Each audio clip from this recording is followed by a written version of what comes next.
నమస్కారం, welcome to Telugu stories book. మన ఛానల్లో కథలు మీకు నచ్చితే please like, share and subscribe to our Telugu stories book. Hype ఇవ్వడం మర్చిపోకండి. ఈరోజు కథ లవర్ కమ్ హస్బెండ్ ఎపిసోడ్ 22.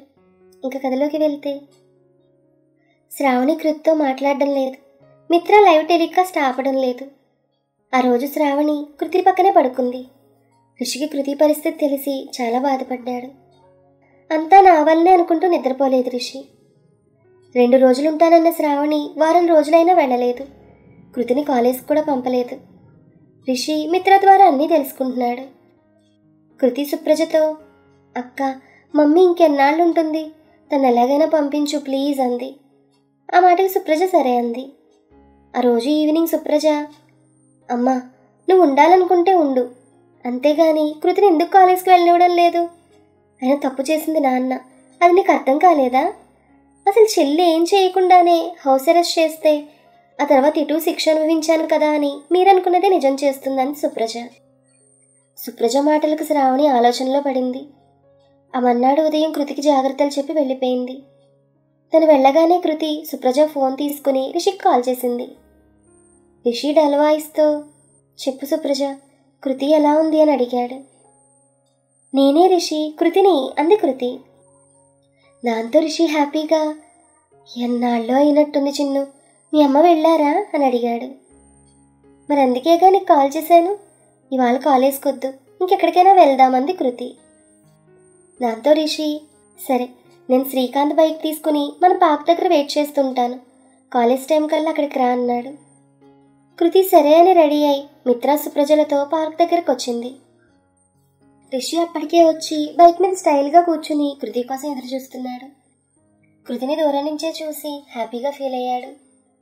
పక్కనే ఉన్న మిత్ర సుప్రజను చూసి, కుంపతీసి వీళ్ళు మాతో రారు కదా, అయినా నా డార్లింగ్ అనాలి, పానకంలో పుడకల్లా వీళ్ళని వేసుకొస్తుంది అనుకుని వాళ్ళకి దగ్గరికి రాగానే పళ్ళికిలిస్తూ, ఏంటి మిత్ర, బ్రేక్ఫాస్ట్ అయిందా అని అడిగాడు రిషి. రిషి మాటలకి మిత్ర, రే, మమ్మల్ని తిట్టుకుంటున్నావని అర్థమైంది కానీ మరీ ఓవర్ చేయకంది. అబ్బే, నువ్వేమో బెస్ట్ ఫ్రెండ్, తనేమో వదిన, మిమ్మల్ని ఎందుకు తిట్టుకుంటాను అన్నాడు రిషి. అయ్యా మరిది గారు, రోడ్డు మీద కాకుండా అలా గుళ్ళోకి వెళ్ళి మాట్లాడుకుందాం పదండి అంది సుప్రజ. రిషి సరే అని, నేను బండి పార్క్ చేసి వస్తాను, మీరు పదండి అన్నాడు. వాళ్ళు ముగ్గురు ముందు వెళ్ళారు. సుప్రజ మిత్ర దేవుడికి ప్రదక్షిణ చేయడానికి వెళ్ళారు. కృతి మాత్రం రిషి కోసం బయటే ఆగింది. రిషి రాగానే కృతి చేయి పట్టుకుని, ఈ వారం రోజుల్లో నిన్నెంత మిస్ అయ్యానో అన్నాడు. ఆ మాట కృతి, నేను కూడా బంగారం అంటూ లోపలికి వెళ్ళారిద్దరు. దర్శనమయ్యాక నలుగురు ఒక చోట కూర్చున్నారు.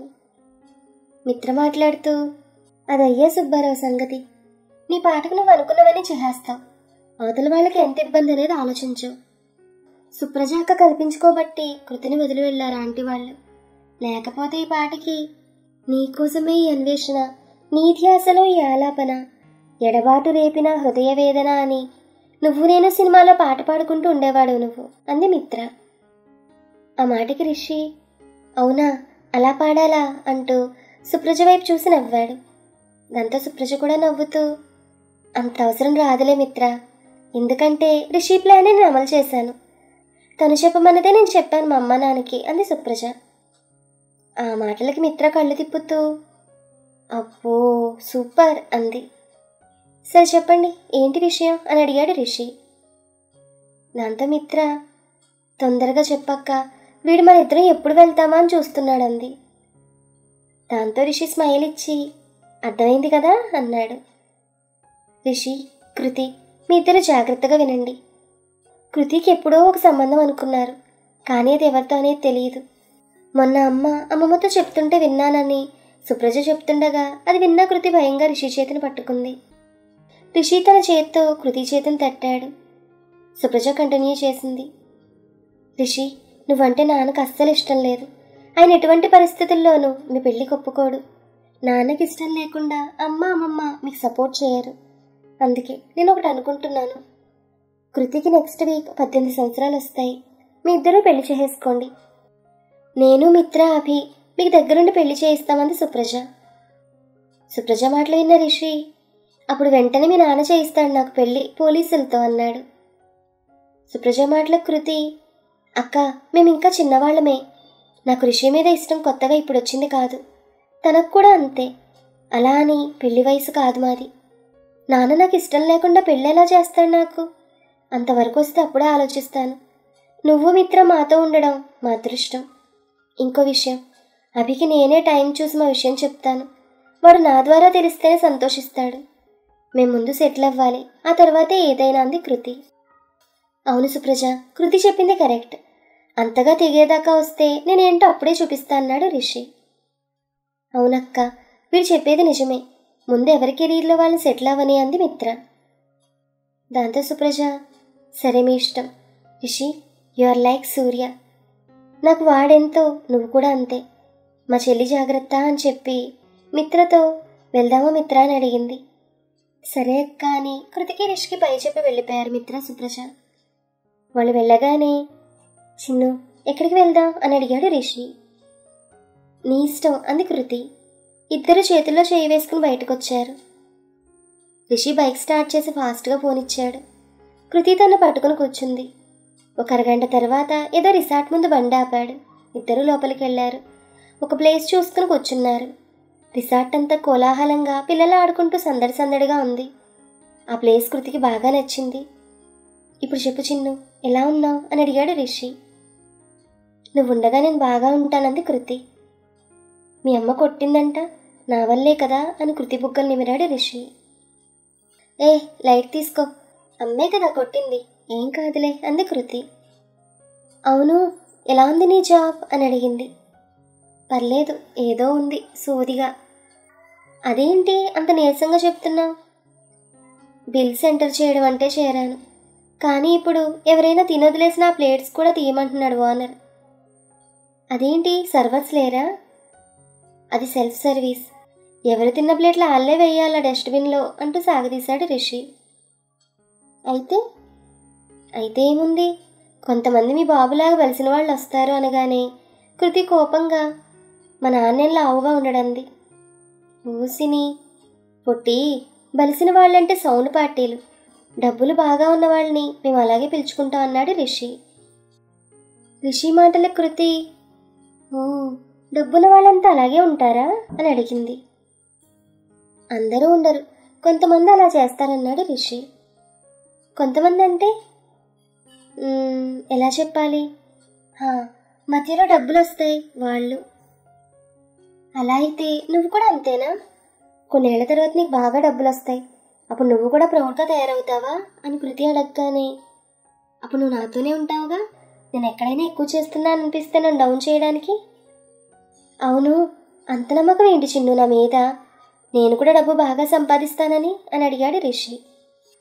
ప్రేమున్న చోటే నమ్మకం ఉంటుంది రిషి. ఏదో ఒక రోజు నువ్వు పెద్ద హీరో అవుతావంది.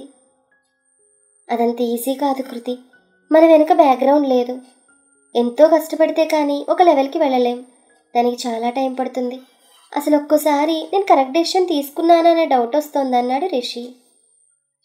హలో మాస్టారు, బ్యాక్గ్రౌండ్ ఉన్నప్పటికీ అంత ఈజీగా రారెవ్వరు. వాళ్ళు నిరూపించుకోవడానికి బాగా కష్టపడ్డారు మన తెలుగు హీరోస్.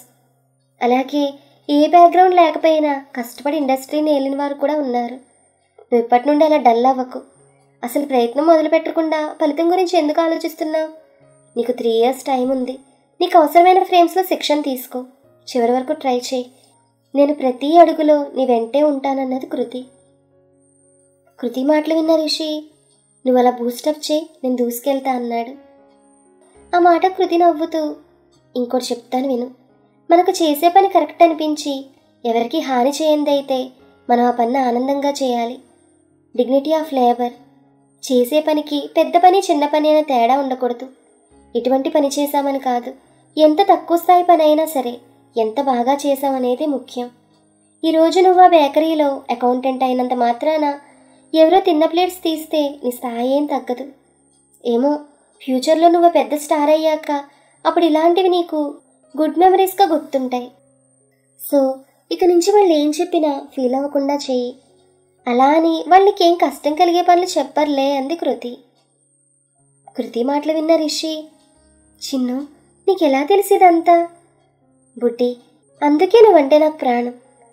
నువ్వు లేకపోతే అసలు నేను ఏమైపోయేవాడినో అంటూ కృతికి దగ్గరగా జరిగి తన నడుం మీద చేయి వేసి కూర్చున్నాడు. ముందు నడుం మీద చేతి అంది కృతి. వేసిన తీయడానికి కాదంటూ చేత్తో నడుముని గిల్లాడు రిషి. రిషి, నువ్వు ఇలా చేస్తే నేను వెళ్ళిపోతానంటూ పైకి లేచి పరిగెత్తింది కృతి. రిషి కూడా తన వెనకే వెళ్ళాడు. కృతి నవ్వుతూ రిషి కన్నా ఫాస్ట్గా వెళ్ళి అక్కడ చాలామంది జనాలు నించుని ఏదో చూస్తుంటే అక్కడ ఆగింది. రిషి తను చూసి ఇటురా అని సైగ చేశాడు. కానీ కృతి రానంటూ సైగ చేసి జనంలో ముందుకు వెళ్ళింది. తన రోజు వైట్ కలర్ డ్రెస్ వేసుకుంది. రిషి కూడా ఆ క్రౌడ్లో దూరి వైట్ కలర్ డ్రెస్ కనబడగానే చెయ్యి పట్టుకుని బయటకు లాక్కొచ్చాడు. రిషి అటు తిరిగి లాక్కొచ్చి వెనక్కి తిరిగి నీ సంగతి ఇలా కాదని చూసేసరికి ఎవరో ఇంకొక అమ్మాయి రిషినే సీరియస్గా చూస్తోంది. ఏంటి మిస్టర్, ఏం చేస్తున్నావు అని అడిగింది యమా సీరియస్గా. దాంతో మనవాడు దబ్బును చెయ్యొదిలేసి సారీ సిస్, నా గర్ల్ ఫ్రెండ్ అనుకున్నానన్నాడు. దాంతో అమ్మాయి గర్ల్ ఫ్రెండ్ అయితే మాత్రం ఇలా లాక్కొస్తావా, చేయి చూడు ఎలా కందిపోయిందో అని చేయి చూపించింది. అయ్యో మీరు మరీ సుకుమారంగా ఉన్నారే అన్నాడు రిషి. దాంతో అమ్మాయి నేను సుకుమారం కాదు, నువ్వే మోటుగా ఉన్నావు, ఎలా తట్టుకుంటుందో నిన్ను నీ గర్ల్ ఫ్రెండ్ అని వెళ్ళిపోయింది. రిషి ఏదో ఆలోచిస్తుంటే వెనుక డిప్ప మీద ఒకటి పీకి అయ్యిందా అంటూ నవ్వి మళ్ళీ పరిగెత్తింది కృతి. ఏ చిన్ను, మర్యాదగా ఆగు, నీ అంతటి నువ్వే వస్తే ఏం చేయను, కానీ నేను పట్టుకుంటే మాత్రం నీకు మామూలుగా ఉండదు అంటూ కృతి వెనక్కి పరిగెత్తాడు రిషి. కొంచెం దూరం వెళ్ళగానే మైక్లో ladies and gentlemen, may have your attention please అని వినపడి కృతి ఆగింది. రిషి వచ్చి దొరికావ్ అంటూ వచ్చి చేయి పట్టుకున్నాడు. ఒక్క నిమిషం రిషి, మైక్లో ఏదో అనౌన్స్ చేస్తున్నారు, వెళ్దాం పదా అంటూ రిషి చేయి పట్టుకుని అటుగా తీసుకెళ్ళింది కృతి. అక్కడ స్టేజ్ మీద ఒక అమ్మాయి మైక్ పట్టుకుని హాయ్ ఫ్రెండ్స్, ఇక్కడ ఈ రిసార్ట్ వాళ్ళు ఒక కాంపిటీషన్ అరేంజ్ చేశారు.